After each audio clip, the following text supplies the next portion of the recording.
C'est Jean-François Maillard, donc directeur de recherche émérite au CNRS, et je suis à l'IRHT donc, pour continuer à y travailler, n'ayant pas désiré m'interrompre pour autant.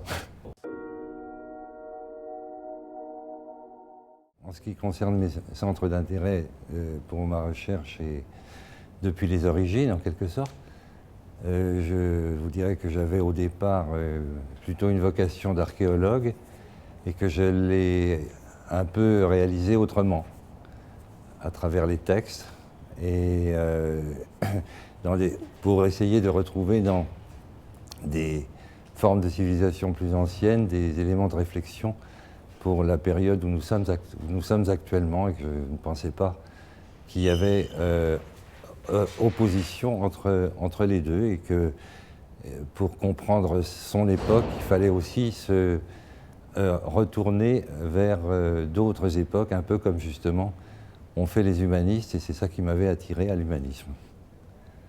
Et je pensais également, pour d'autres types de recherches que j'ai faites sur les mouvements, disons, souterrains, ésotériques, néoplatoniciens, hermétiques, Kabbale, etc., que c'était aussi par les chemins secrets qu'on pouvait apprendre davantage de choses que par les institutions exotériques, en quelque sorte. Et puis en plus, on a constitué ici, grâce à l'actuelle directrice de l'équipe, une merveilleuse base de données qui est une base encyclopédique, précisément, et qui porte le nom de Budé. Donc, et dans lequel, effectivement, on a au moins 20 000 noms pour commencer, mais il va y en avoir bientôt davantage, heureusement, et où on voit bien qu'il faut y mettre des tas de choses concernant l'histoire, les sciences, la littérature, etc. Donc c'est quelque chose qui peut rendre service à des tas de disciplines différentes, pas seulement les langues anciennes, mais également l'histoire moderne, l'histoire des sciences, que sais-je.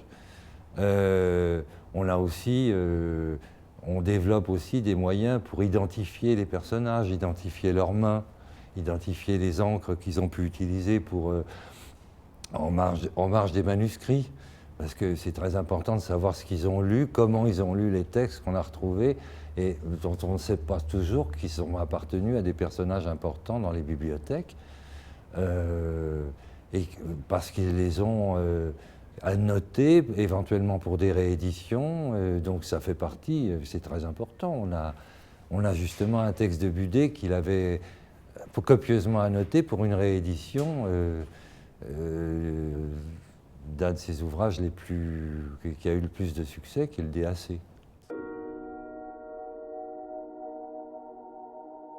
Pour l'exemple de réseau européen, il y en a un qui est évidemment le plus frappant et le plus connu, c'est celui d'Erasme, car Erasme était un propagandiste qui avait un sens de la communication vraiment des plus modernes, et qui se servait à la fois des livres, des brochures, même échanger ses livres. On a beaucoup de mal à reconstituer sa bibliothèque parce qu'il prêtait ses livres, et beaucoup d'humanistes étaient dans ce cas-là. Et Erasme se servait de toute cette propagande pour à la fois asseoir son prestige personnel, parce qu'il c'était une star à sa façon, et aussi pour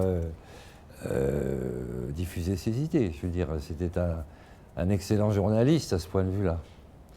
Bon, il y a un autre réseau qui est peut-être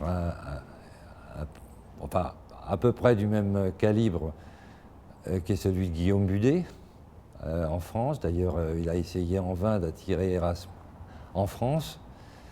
D'ailleurs, beaucoup de gens ont voulu attirer Erasme et le mettre de son côté, mais il n'a jamais marché parce qu'il préférait être indépendant de son côté et profiter d'une position beaucoup plus confortable et en sécurité.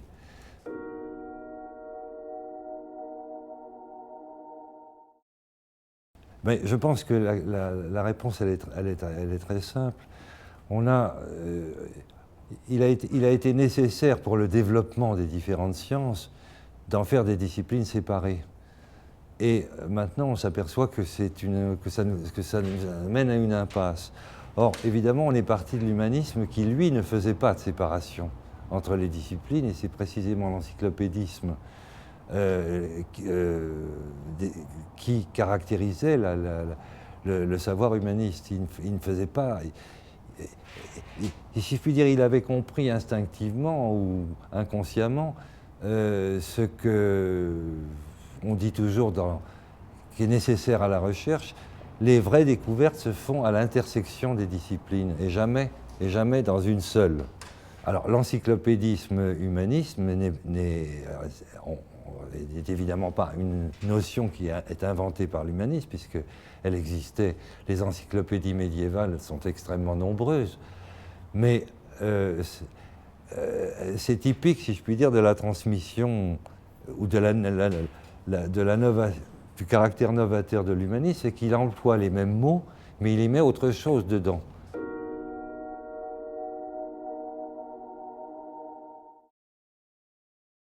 Moi, je définirais l'humanisme non pas comme une espèce de vague philanthropie un peu délavée et moralisante, parce que c'est un mot qui est fourre-tout, qui est employé par à peu près tout le monde et qui est beaucoup trop consensuel. Je pense que l'attitude humaniste, c'est au bon et au plein sens du mot, de développer l'esprit critique, c'est-à-dire c'est-à-dire au sens étymologique du terme, de distinguer les choses, c'est-à-dire avoir de l'esprit critique, c'est-à-dire antidogmatique essentiellement, c'est-à-dire de remettre en question, qui est la seule façon de renouveler le savoir. Le savoir et aussi le vivre ensemble, puisque vous avez évoqué cette question à propos de la tolérance. Voilà, c'est une définition un peu courte, mais je voudrais quand même préciser que le mot humanisme se situait à l'origine, au point de vue historique, comme étant les lettres humaines par rapport aux lettres sacrées. Ce qui est une définition un peu étroite, en ce sens que l'humanisme et l'attitude humaniste par rapport aux textes et aux œuvres et aux auteurs a englobé beaucoup de littérature religieuse également, notamment à travers les pères de l'Église. Mais c'était simplement de vouloir dire que c'était une attitude qui était contre le jargon et le type d'enseignement spécialisé de la théologie telle qu'elle était pratiquée en particulier dans certaines universités, en particulier la Sorbonne. Je veux dire, donc c'était une attitude et un mot polémique au départ, et qu'il a nettement perdu. Alors il faudrait peut-être lui donner de nouveau un peu de sens un peu agressif. Enfin, disons un peu comme le hérisson de Louis XII, tendre à l'intérieur et vif par ses piquants.